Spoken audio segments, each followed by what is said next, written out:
In the past, you might have heard if it stretches, you can recycle it. Now, if it stretches it, you can't recycle it. So it's things like grocery bags, produce bags or bread bags, saran wrap, and little sandwich baggies.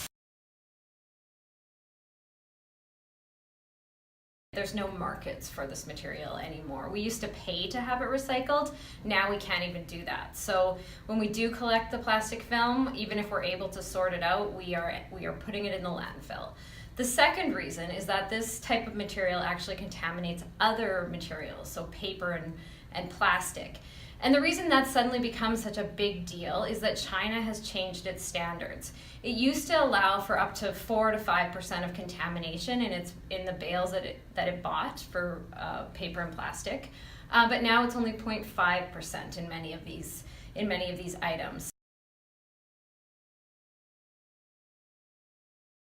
They're the biggest buyer of materials, so it's 2/3 of recyclable materials actually end up being sold to China.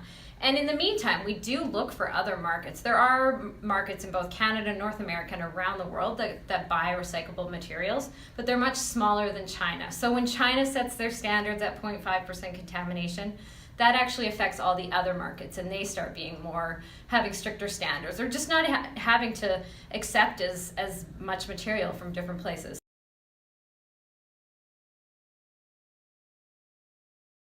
So what can you do as a resident?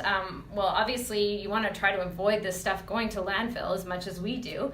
So the first thing we can all do is just try to reduce the amount of plastic film and plastic bags that we're purchasing. Reusable shopping bag, throw them in your car or in your bike bag or whatever you're using, and try to remember them when you go to the grocery store.